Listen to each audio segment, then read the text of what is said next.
Hi hello ನಮಸ್ಕಾರ ಸ್ನೇಹಿತರ.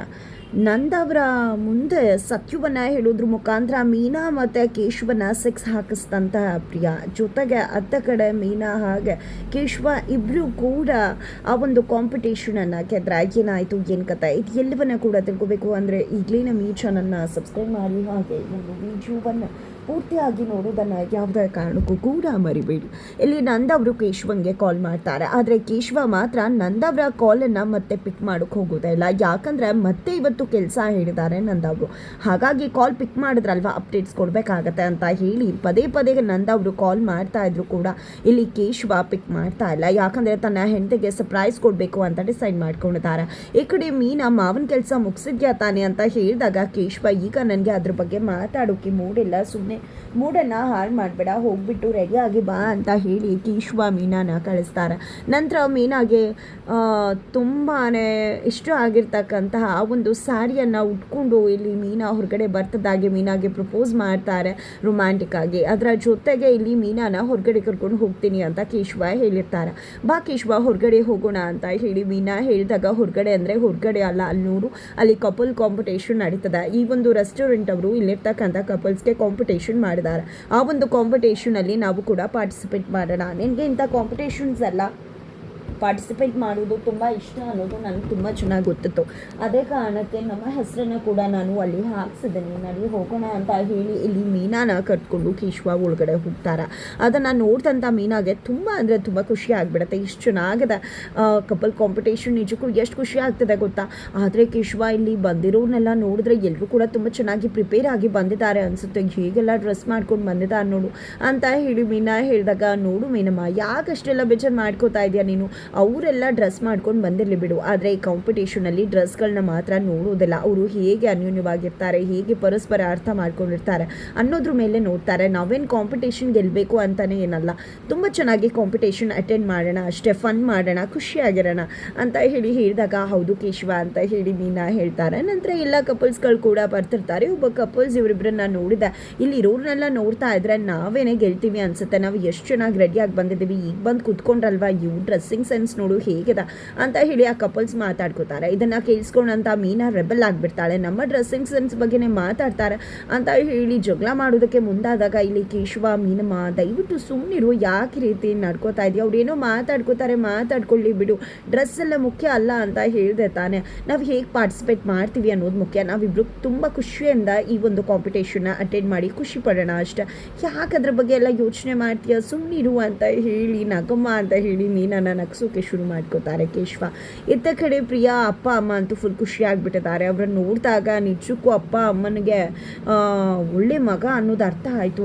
ಆದರೆ ಅವರು ನಮಗೆ ಸಹಾಯ ಮಾಡ್ತಾರೆ ಅಂತ ಅಂದ್ಕೊಂಡಿರಲಿಲ್ಲ, ಹೆಂಡತಿ ಮಾತನ್ನು ಕೇಳ್ತಾರೆ ಅಂತ ಕೂಡ ಅಂದ್ಕೊಂಡಿರಲಿಲ್ಲ. ಆದರೆ ಕೊನೆಗೂ ನಮ್ಮ ಪ್ರಿಯಾ ಮಾತನ್ನು ಕೇಳಿ ನಮಗೆ ಸಹಾಯ ಮಾಡಿದ್ರಲ್ವ, ಇನ್ನು ಮುಂದೆ ನಾವು ಯಾವುದೇ ರೀತಿ ಸಾಲ ಮಾಡದೇ ಇರೋ ಸಾಲನ ತೀರಿಸ್ಕೊಂಡು ರಾಜರಾಣಿ ಥರ ಇರ್ಬೋದು ಅಂತ ಗಂಡ ಹೆಂಡತಿ ಮಾತನಾಡ್ಕೋತಾರೆ.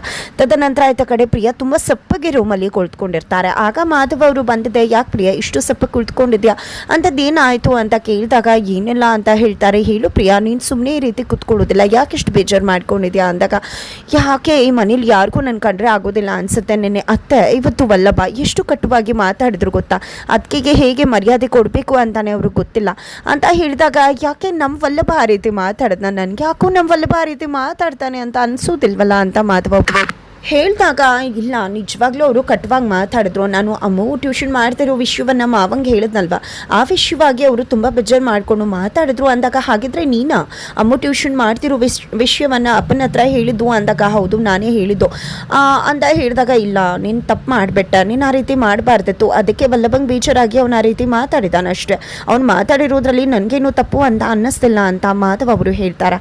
ಹಾಗಿದ್ರೆ ನೀವು ಹೇಳ್ತಿರೋದು ನನ್ನ ಮಾವನ ಹತ್ರ ಸುಳ್ಳು ಹೇಳಬೇಕಿತ್ತು ಅಂತ ನಾನು ಉದ್ದೇಶಪೂರ್ವಕವಾಗಿ ಹೇಳಿದ್ದಲ್ಲ, ಜಗಳಿಕಟ್ಟೆ ಮೇಲೆ ಲೋಡ್ ಇಳಿಸ್ಬೇಕು ಅಂದರೂ ಆಗ ಜಾಗ ಇಲ್ಲ ಅನ್ನೋ ಕಾರಣಕ್ಕೆ ಹೇಳಿದೆ, ನಾನೇನು ತಪ್ಪು ಮಾಡಿದೆ ಅಂಥದ್ದು ಅಂದಾಗ, ಆದರೂ ನೀನು ಹೇಳ್ಬಾರ್ದಿತ್ತು ಪ್ರಿಯಾ ಅಂತಾನೆ ಹೇಳ್ತಿದ್ದಾರೆ ಮಾಧವ್ ಅವರು.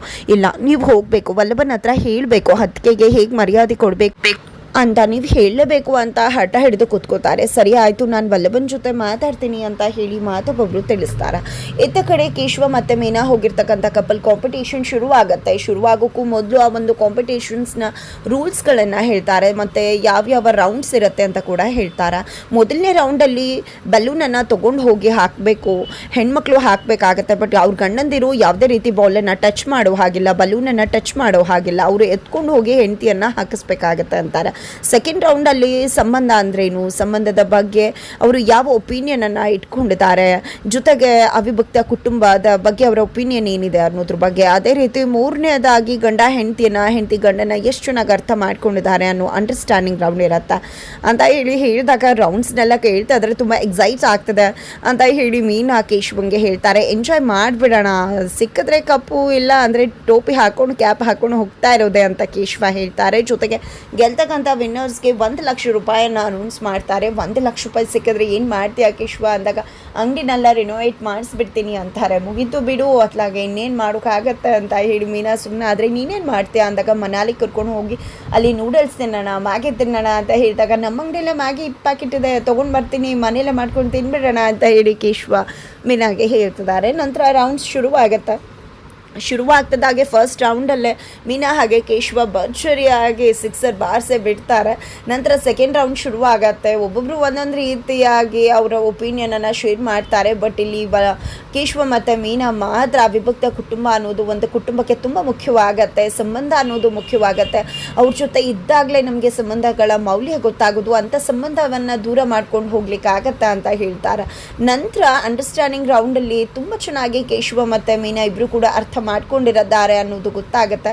ಇಲ್ಲಿ ಕೇಶವ ಅಂತೂ ಮೀನಾನ ಆಡಿ ಹೋಗ್ಲತ್ತಿದ್ದಾರೆ. ಆಕೆ ನನ್ನ ಮನೆಗೆ ಮಗಳಾಗಿ ಬಂದಿದ್ದಾಳೆ, ಖಂಡಿತ ಸುಸಿಯಾಗಿ ಅಲ್ಲ. ನನ್ನ ಮದುವೆಗೆ ಮುನ್ನಾನೇ ಗೊತ್ತಿತ್ತು ಅವಳಿಗೆ ನಮ್ದು ಅವಿಭಕ್ತ ಕುಟುಂಬ ಅಂತ ಹೇಳಿ ಮೀನಾನ ಹಾಡಿ ಹೋಗ್ಲತ್ತಾರೆ. ಇವರಿಬ್ಬರ ಮಾತನ್ನ ಕೇಳಿದ ಜಡ್ಜ್ ಫುಲ್ ಫಿದಾ ಆಗ್ಬಿಡ್ತಾರೆ. ಎತ್ತ ಕಡೆ ಪ್ರಿಯಾ ಮನೆಗೆ ಅವರ ಅತ್ತೆ ಬಂದಿದ್ದಾರೆ, ಅವರು ದುಡ್ಡು ಕೊಟ್ಟಿದ್ರು, ಅದನ್ನ ಕೂಡ ಇಲ್ಲಿ ಮೀನಾ ಅವರು ಬಳಸ್ಕೊಂಡ್ಬಿಟ್ಟಿದ್ದಾರೆ. ಹಾಗಾಗಿ ನಮಗೆ 15 ದಿನ 1 ತಿಂಗಳು ಟೈಮ್ ಕೊಡಿ, ಖಂಡಿತ ತೀರಿಸ್ತೀವಿ ಅಂತ ಹೇಳಿ ಪ್ರಿಯಾ ತಂದೆ ತಾಯಿ ಹೇಳ್ತಾರೆ. ಈಗ ಮತ್ತೆ ಸಾಲ ತೀರಿಸಬೇಕಾಗಿದೆ. ಇತ್ತ ಕಡೆ ನಂದ ಅವರು ಬಂದಿದ್ದೆ, ನಿಮ್ಗೆ ಯಾರಾದರೂ ಕೇಶವ ಮತ್ತು ಮೀನಾ ಕಾಲ್ ಮಾಡಿದ್ರ? ನಾನು ಕೇಶವಂಗೆ ಕಾಲ್ ಮಾಡ್ತಾನೆ ಇದ್ದೀನಿ, ಬಟ್ ಅವ್ನು ಕಾಲ್ ಪಿಕ್ ಮಾಡ್ತಿಲ್ಲ ಅಂದಾಗ ಇಲ್ಲಿ ಅಮ್ಮು ಇಲ್ಲ ನಮಗೂ ಕಾಲ್ ಮಾಡಿಲ್ಲ ಅಂತಾರೆ. ಮೀನಾ ಕೂಡ ಮಾಡಿಲ್ವಾ ಅಂದಾಗ ಇಲ್ಲ ಅಂದ್ಬಿಡ್ತಾರೆ. ಆಗ ಇಲ್ಲಿ ಪ್ರಿಯಾ ಯಾಕೆ ಅಮ್ಮು ನಿನಗೆ ಫೋಟೋ ಕಳಿಸಿದ್ಲಲ್ವ ಮೀನಾ, ಹೇಳುವ ವಿಶ್ವನ ಅಂತ ಹೇಳಿದಾಗ ಎಲ್ಲರೂ ಕೂಡ ಯಾಕೆ ಪ್ರಿಯಾ ಈ ರೀತಿ ಮಾತಾಡ್ತಿದ್ದಾಳೆ ಅಂತ ಅನ್ಕೋತಾರೆ.